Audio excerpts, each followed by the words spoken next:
pô, no começo você tava falando sobre como o avanço da tecnologia é bom, né? A gente tá aqui gravando podcast com os microfones super sim, tudo maravilhoso. tecnológicos, mas essa tal tecnologia também nos dá acesso a tanta coisa ruim, a tanta coisa, né? A gente já fez um episódio aqui sobre o bombardeio dopaminóico que a gente recebe das redes sociais. Sim. Guilherme, como se manter profundo numa sociedade que quase que nos empurra para a superficialidade? Pega tudo que é rede social e começa a cortar o que não é conteúdo. Ajuda demais. Corta tudo que não é conteúdo. Não é conteúdo, você corta. Lima. Mas conteúdo é mais chato do que um monte de coisa. Ótimo. Então é por isso, isso já vai te fazer um bem gigantesco. Depois começa a limitar tempo de redes e livro físico, correr no parque, desintoxicação digital. Olha, eu praticamente como que eu consumo nas redes sociais é conteúdo denso muitas vezes, me faz muito pouco mal, viu? Porque na verdade eu nem consigo ficar tanto tempo na rede social porque conteúdo denso, você cansa, não é? Não é assim. E aí livro físico, e aí você começa a correr no parque, aí você começa a olhar e falar assim, caramba, a meditação, oração. Sim, eu medito. E é interessante, né? Porque a leitura da Bíblia é meditada, inclusive.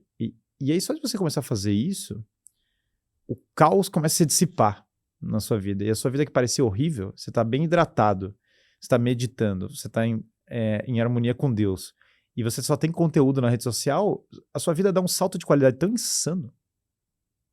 É que as pessoas não entendem o tamanho do salto.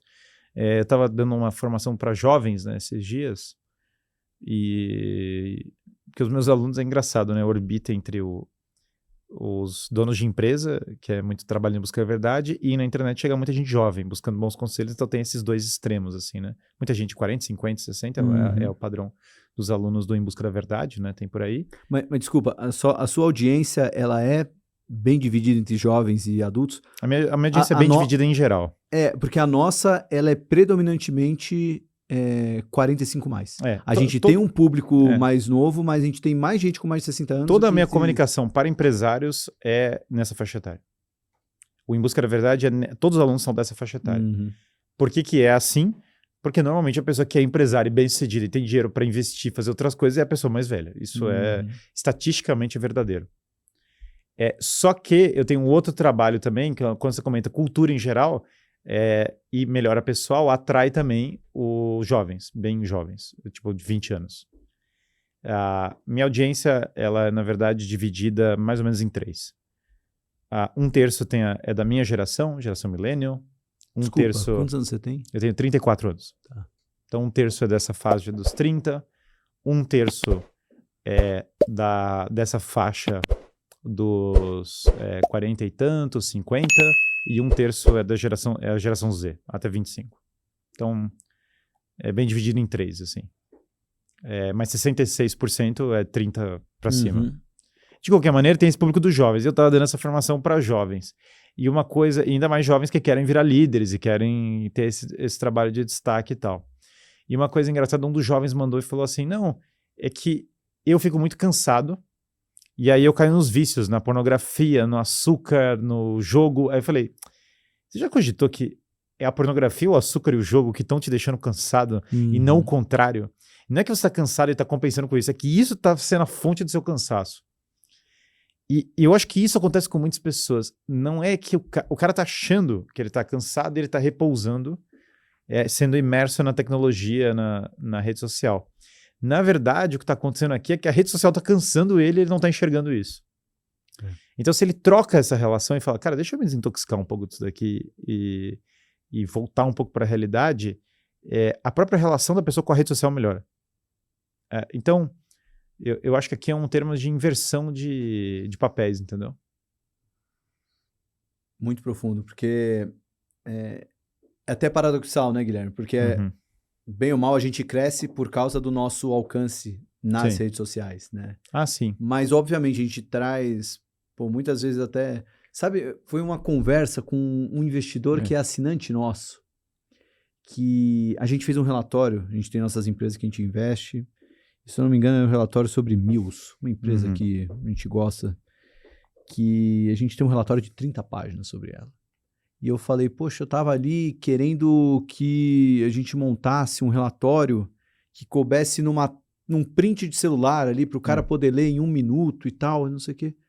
Aí esse assinante olhou para mim com uma cara de dúvida e falou, por quê? Uhum. E sabe, aquele porquê ecoou tanto na minha cabeça, eu falei, você tem razão. Por que eu tô querendo... E ele até continuou, falou, cara, a gente fica nessa ânsia de querer resumir tudo, para querer entregar do tamanho que a pessoa quer. Cara, mas é que às vezes um relatório de 30 páginas tem que ter 30 páginas. E por que não fazer ele de formato longo? Porque para o cara entender um investimento que ele vai colocar o dinheiro... Ele tem que ler 30 páginas. Exato. Não, eu concordo. E eu considero o que eu faço na rede social hard content. Assim, conteúdo denso. Uhum. Eu acho bom. O que eu consumo é conteúdo denso também. Sim. Eu não tenho...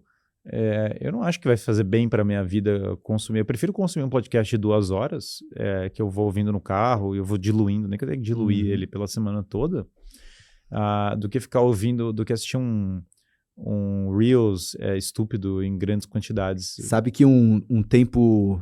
ainda acontece, não com a mesma frequência do passado, mas quando eu falava que nosso podcast tinha duração de 2, 3 horas, dependendo do convidado, aí falam, nossa, mas quem perde tanto tempo ouvindo isso? Eu falei, nossa, muito pelo contrário. Quanto mais longo o nosso podcast, mais as pessoas assistem. A gente tem a percepção de que quando o podcast fica curto, o cara que vai ouvir já pensa, esse aí não ficou profundo. Nem vou perder meu tempo ouvindo, deu só 1 hora de papo, não.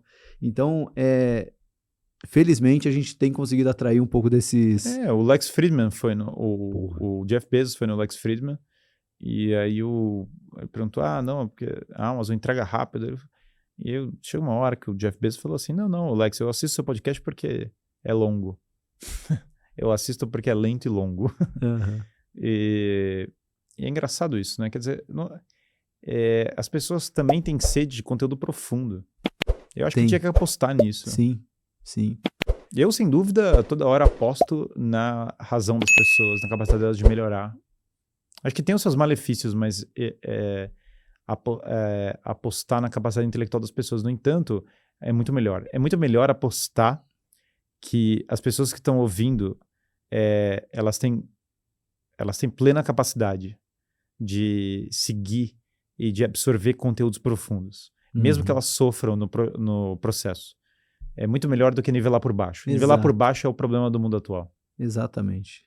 Melhor você tentar incentivar a pessoa a ouvir algo mais profundo do que desestimular a pessoa. E está em todas as esferas, as empresas, na educação, a gente está nivelando por baixo. Deixa eu trazer uma pergunta que surgiu até quando você falou da sua conversão. Né?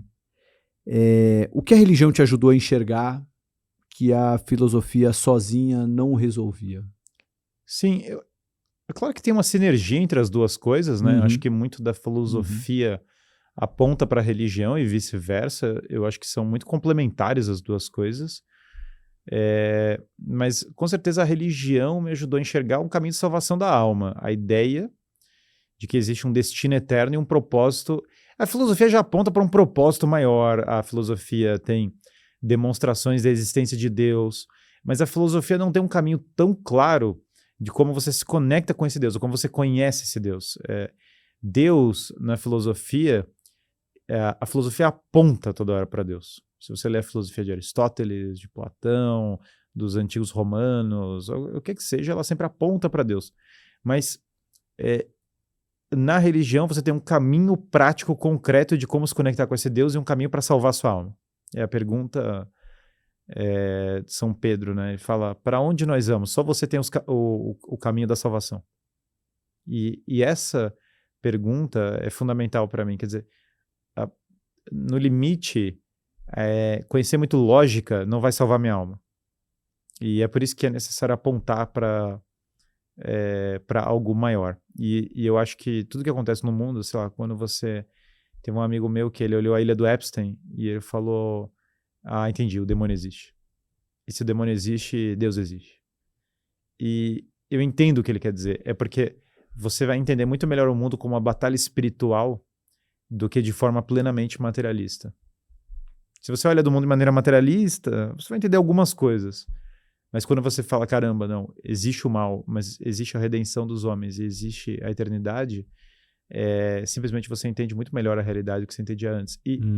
E as coisas da fé, elas funcionam na prática, elas funcionam na vida e elas apontam para verdades eternas e profundas. Então, ela sem dúvida melhora a vida de qualquer pessoa que entra numa jornada de fé de verdade e vai ter a sua vida melhor. Assim. Eu sem dúvida não esperava encontrar isso. Quando eu comecei a me interessar pela fé católica, eu era, não vou dizer que eu era ateu, mas eu era completamente indiferente à religião. Eu não ligava. Eu não tinha como um tópico de dúvida, assim. Eu realmente era completamente indiferente. E daí quando eu comecei a estudar Aristóteles e São Tomás de Aquino, eu falei assim, caramba, Deus existe, e Dostoiévski e tantos autores incríveis, eu comecei a ler e falei, caramba, os grandes autores da história são cristãos aqui no Ocidente, da Divina Comédia a tantos outros, e foi um choque para mim quando eu falei, caramba, Deus existe. Só que eu levei adiante essa pesquisa e tudo mais, e aí fui parar na questão se Cristo era Deus, e depois, claro, você tinha fundado uma igreja, e terminei me convertendo sozinho estudando. Sabe, eu não conhecia ninguém que frequentasse, por exemplo, uma missa quando eu me converti. Foi uma jornada sempre intelectual, e depois eu comecei a ver, calma, isso aqui funciona na prática, e aquilo me apaixonou também mais ainda. Então, eu acho que a parte da fé é uma parte... Eu não sou teólogo, eu não sou pregador, eu não tenho... eu sou um professor de filosofia, a minha vida é dedicada à filosofia. É a minha vocação, mas eu entendo que a verdade naturalmente, né? Aristóteles fala no livro Lambda da Metafísica que Deus é inteligência e ele é o centro do bem e da beleza, e ele move o mundo por amor. Então a filosofia já aponta para Deus de uma maneira muito substancial. E eu entendo que se você percebe a necessidade desse caminho de virtudes, você vai entender que ele aponta para algum lugar.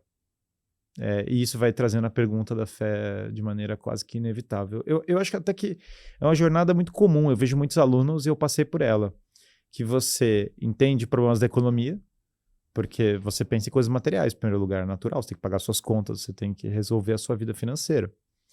Depois você começa a olhar e falar, caramba, mas tem uma crise política, a sociedade tem uma crise moral. E se tem uma crise moral, você começa a se perguntar, cara, mas qual é a origem dessa moral e para onde ela aponta? E aí você entra nas perguntas da religião. Então, eu acho que o pipeline, economia, liberdade econômica, a necessidade de valores na política para a religião é um pipeline bastante comum e correto.